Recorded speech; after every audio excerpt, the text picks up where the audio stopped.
Hi, everybody. So I know it's been a while. Again, I've just been super busy, super tired. But today we were talking about Vestidos Artesanales de Mexico. This is a topic I'm really, really passionate about. I am a big fashion, icon lover, everything. But there's a couple of comments that I have to say. And so I hope you guys are ready to reconnect with our roots and learn more about this. And I hope you guys like my Mexican pink color. It's really, really cute. So when I gave the workshop, I asked where everyone was from and what kind of dresses belong to your hometown. Like, can you describe them? And what indigenous groups do you know in the in the Mexican region, like in the Mexico region? So personally, my mom is from Michoacan and my dad is like Hidalgo y Guanajuato. And so I know that they all three have different regional dresses. And what kinds of dresses belong to my hometown? I only know my mom's. So it's Purepecha. And I know a lot of indigenous groups that reside in the area of Mexico. So, specifically today, what we're going to talk about in this agenda is the history of it, the unoriginals versus the originals, the main bordados de Mexico, men and women's clothing, the three different distinct groups. This is part one. There's going to be a series because I believe there's 150 indigenous groups in Mexico, and I feel like it's very important to pay a tribute to them. And so that's just one of the Little Mexico series. It's just going to be continuous. But the ones that we're speaking of in this video is Otomi, Purepecha, y Zapoteca. And then I did an activity. So hopefully you guys can see it on my link tree. Follow me because I did a cute little board and everything. So yeah. Again, this is the 150 something groups. I believe I could even fit everybody in here, but they have different like subsections themselves and everything. So all the indigenous groups of Mexico. Again, these are the three groups we're going to talk about today. Excuse me. And Otomi, the group, they have their own name. I don't know how to pronounce it, so forgive me. Purepecha, they have their own version of spelling it. And Zapoteca, I do not know. But I do know that Otomi, Purepecha, and Zapotecas are the ones that we're talking about today because they have the most distinct Mexican bordados. And it'll be really easy for me to teach it in this video. So as you guys can see, these are the unoriginals. And I want you to see the guy's shirt and the woman's dress. So let's go first to the guy's shirt. As you can see that it is a colonized shirt. It's appropriated. Now, what does that mean? It just is a print of the type of Mexican design that this specific design is from the Otomi indigenous group. But nobody knows that. That's one thing. Nobody can tell me where Otomi people reside. That's another thing. Three, it's just printed and Mexican designs, like the indigenous communities, have it embroidered by hand. So that's another thing. It's just printed, it's not by hand, and they're all copy and paste. And that's actually the way it's not supposed to be. Every different piece is different and unique, and it's not supposed to be identical. So that's the fifth thing. Um, yeah, and then we don't have the men usually don't have shirts that end to like the half arm. Like, no, it's like a full sleeve and it's really breathable, and the material is basically like sun capable, like sun protectant. For the woman's dress, again, it's probably just copy and paste. It's machine embroidered because I know there's a lot of like I can go on Google right now and I can get 50 of those like in 2 seconds. um the other thing is too, women have layers what they wear of dresses, and so do men. So that's another thing. uh and she does not have any layers at all. Again, uh although it's not printed and it is embroidered, but it's embroidered by machine. The other thing is too that although the women are allowed to have like the sleeves cut off and everything, usually the dresses like these are actually like made in China, and they're like imported and everything. uh and the designs is just a bunch of flowers, although every region and every indigenous group that pertains to that region has specific um, indigenous designs and like ancestral drawings that they do, and not all of them do the same drawings. And so that's something that I had to point out because, again, it is a very big passion of mine. So these are the originals. You can definitely tell the difference. These are all hand embroidered. This is of the Huichol indigenous tribe, which is in the state in Mexico called Nayarit, and the men are wearing beautiful, colorful things as well. The Huichol indigenous tribe admires so much the deer, el venado, so they incorporate it to their like clothes and everything. And then you can see that the women, like I said, they have it to their wrist. So do the men. The men wear colorful things. The women wear colorful things, colored in jewelry, all sorts of beautiful things. And it's just beautiful. So you can definitely tell like the originals and the unoriginals. So as I was talking about the different border embroidery of Mexico, of the different groups, I found this little infographic that really should help people. Purepecha is in Michoacan, and it shows like basically the people and its earth. And also the hilo is different too, because whenever you look at someone from Michoacan, like theirs isn't shiny, but the otomis, theirs is colorful and it's supposed to like represent alebrijes, and their like hilo is usually pretty shiny. Like I don't know if it's satin or silk. Like I don't know a lot about hilo, but it's a pretty shiny one. So there's like resalta más.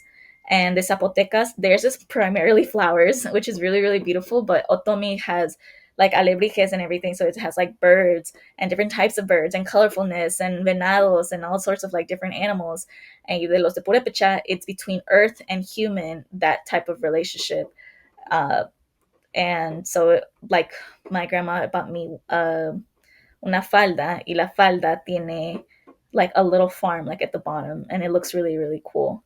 And so, like I said, we're only speaking about three, but you can see that there's one de Mazoteca, de Oaxaca, porque in Oaxaca there's three big main indigenous groups. Um, Purepecha is in the area de Michoacán. Otomi is in central Mexico, but right the states. So it's like Hidalgo, Guanajuato is and Mexico City. And Huichol is in Nayarit. Uh, the Maya one is in Yucatan and like a little bit south, closer to Central America. Y Zapoteca, pues, obviamente. And then as you can see, the símbolos as well. So sometimes you'd be like, oh, but that's not a bird, or that's not this, or that's not that. Well, actually, we have our indigenous symbols. So the ones on mine have santo on them, like a lot of them, and then also snake and flores as well. And so I have the indigenous skirt because it's actual like symbols instead of what like real flowers, I guess you could say, like flowers that you can like obviously tell it's a flower. um what is it? My mom has the one this no, one of my family members has the one this sapo. My mom does not because she does not like frogs. But yeah, it's really, really cool how it's different symbols. And I believe the one on the right is for Mayan symbols, but I know there's some ones that like basically mix between the Mexica Aztec symbols and the Mayan symbols. So there's different parts of a woman's dress. The huipil, it's basically the shirt. The cinto, which is a belt. El rebozo is only for women who are married, and I know Purepecha, Michoacan women wear it. I am not allowed to wear it because I am not married. Y el chincuente, which is la falda, the skirt. So those are the basics. Not every indigenous part has the rebozo, um, but it is very important to know of it. These are like the basics of what most cultures or like most indigenous groups in Mexico have. Now for the men. So the men have calzón y camisa de manta. So it's a type of material, manta. El sombrero, they usually do all have sombreros de palma, which is of palm leaves of palm trees. Pañuelo rojo atado al cuello. My grandpa has a machete, so, you know, I glitched. Anyways, machete en la cintura. Y guaraches, un zarape para los hombres. So el rebozo y el zarape look very similar, but one is for men and one is for women. El rebozo is like a feminine, very hyper feminine thing. And then una guayabera, which is a shirt. Again, you see that they have layers. They're very, very important. Okay, so we're going to talk about the Otomi tribe. I have a little map to show you where specifically like we are in Mexico, and you can see like the biggest populations, which is like the red, and then it decreases with like the yellow and then the gray. Obviously, that's not their main priority. But Otomi textiles are hand sewn symbols and patterns that are brightly colored satin thread. See, that's what I was referring to, that the thread is different, so para que resalte más. Common otomi designs include animal, plants, and geometric figures to represent harmony between humans, the natural world, and it's also supposed to like death and everything, like alebrijes. So these symbols may represent fertility, nature, life, helpful and harmless spirits that serve as intermediates between the world of the living and the dead, hence the alebrijes.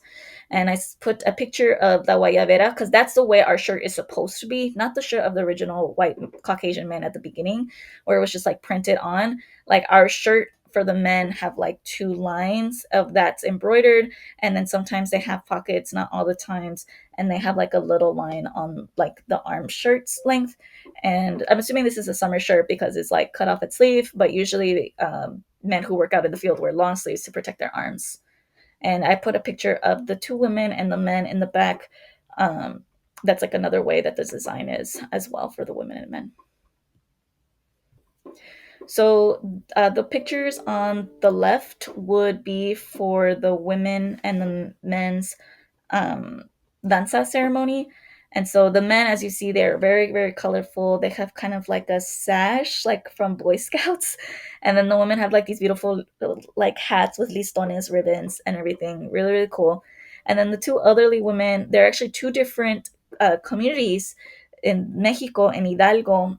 And the reason why is because I know that certain cintos, like certain colors, like from that Otomi culture, is like, oh no, this belongs to like this pueblo. So that that cinto or like that item is what it is. Or the same thing for the shirts, like el huipil. So although they may both be Otomi, they prioritize a color to show like, oh, this is so and so from this pueblo, or this is so and so from this other pueblo, and things like that, like an identifying marker.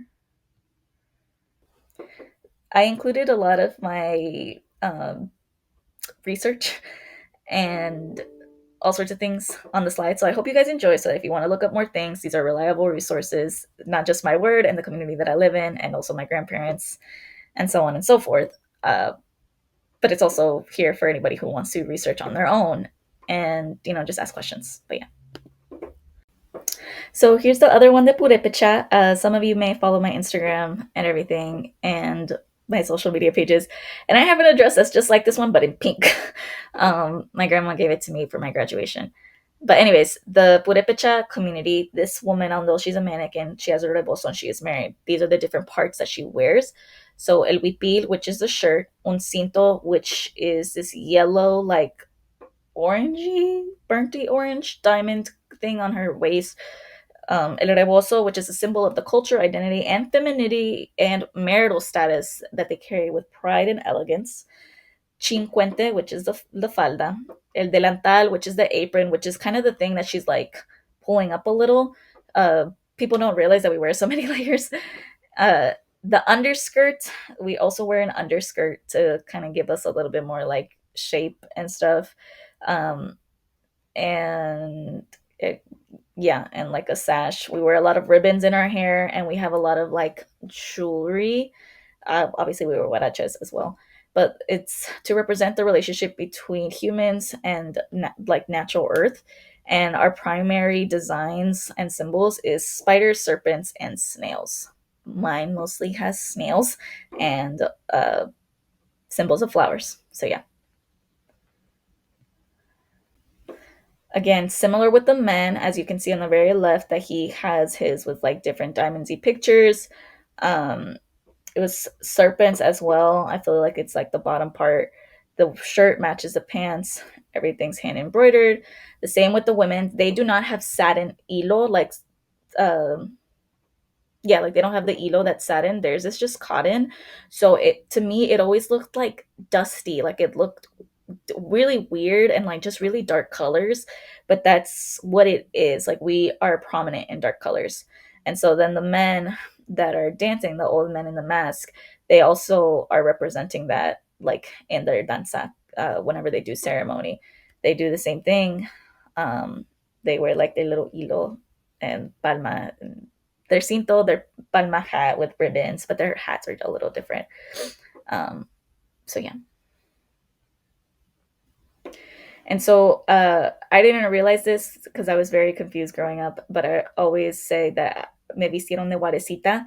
So ware is a purepecha word that means woman, like in English. And so the indigenous communities, they all have their different language, but we all speak Nawa. Like Nawa is the base, and then it's like different branches and everything. So the language is purepecha. So uh, when I would tell people, they'd be like, "What are you talking about?" I'd be like, "This is how I dress," and then they would say that they said it in a different way. They're like, "Oh, like the vestidos artesanales and this and that," and I'm like, "Sure, but that's not really what it's called." So for us, the purépechas, we are called ware. And then when you say that a little girl is dressing up, it's like, oh, se viste de warecita. The little girls, sometimes they have the rebozo, but it's to show like that they're carrying it for their mothers.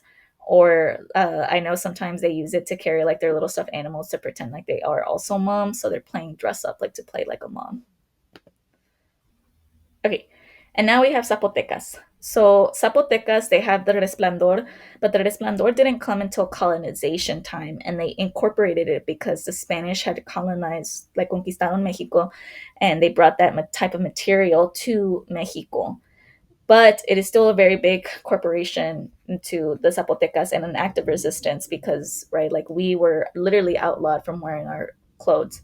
They do have a huipil. Theirs has a lot more flowers and like embroidery stuff that goes like across like their whole shirt for their huipil.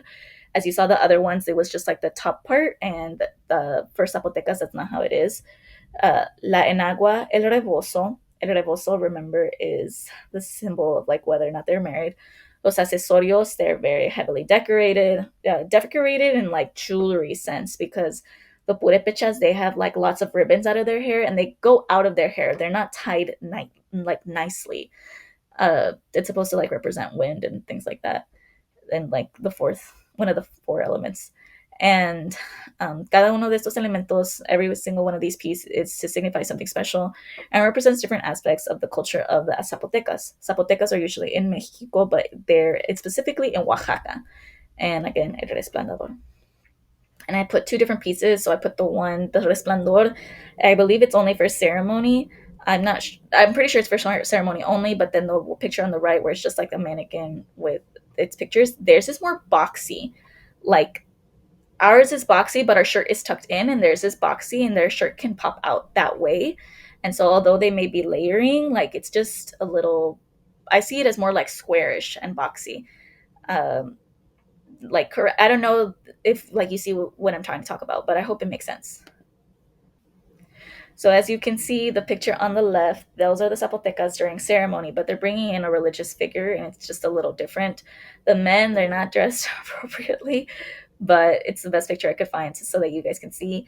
But then the one on the right, they're also the Zapotecos and the Ojos de Dios. That's the little diamondy figure that they made by hand that they're doing, and that's also for a different type of ceremony as well.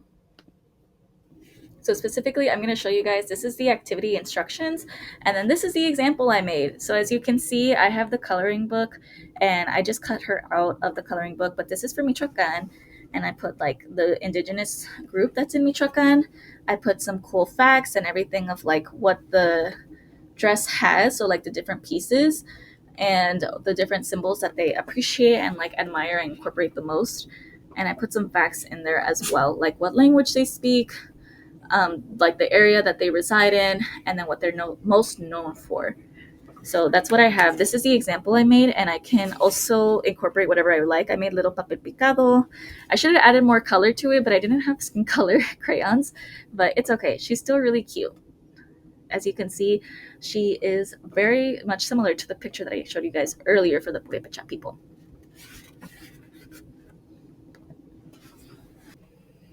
Again, this is just more resources that I sent, but I hope you guys enjoyed this video. I'm going to be talking a little bit more past the slides, but let me know what questions you guys have. I'm a really, really big fashion person, and I have talked to a couple of professors and research people who are doing this, which is what the website is that doesn't have an image, that one by itself. That's what that one's about, and it's really, really cool. And also, I forgot to mention that some of the cultures have faja, instead of a cinto, and sometimes with both. So be very careful because they look very similar and I still struggle to distinguish them. But this is a pretty reliable websites, the ones that I'm showing you guys, and I hope you guys enjoy it and understand that these dresses were made and cultivated by the earth, and they're really made to like protect us from the sun and work in the sun because that's what we were. And remember to keep your dresses as authentic as possible. I know it's really hard with fast fashion how everybody wants to like be the new coolest thing, but we have to stop brainwashing ourselves into thinking that's what we want because the indigenous ways have always been the right ways. They were the most prominent communities that survived for so long, and if it wasn't for colonization, we would still be here to the point of us not wearing colonized clothes. Me wearing this plain red shirt is colonized clothes, especially because I'm not layering it with my dresses. Right now it's kind of cold in Texas because it's raining. It's actually 70 degrees in May, but like in the Congo, Ethiopia, uh, Palestine as well, because free Palestine. Palestine, uh, the Mexica people, Nahuatl, Purépechas, Otomis, Nayarit, like the Huichol of Nayarit, Zapotecas, and all sorts of community members, like we all survived and thrived under these colors. And so don't buy from people who are appropriating our culture because those are fake. Learn and research. And if you don't want to learn and research, I understand because it can be exhausting, but do your best because this video is free on YouTube and the internet should be free, education should be free. And I hope one day we get back to our uncolonized ways. We are supposed to learn these things instead of YouTube videos. We're supposed to learn it by making a dress with our grandmothers and our mothers from a very young age, even with our fathers and our grandfathers. That's what we're supposed to be doing.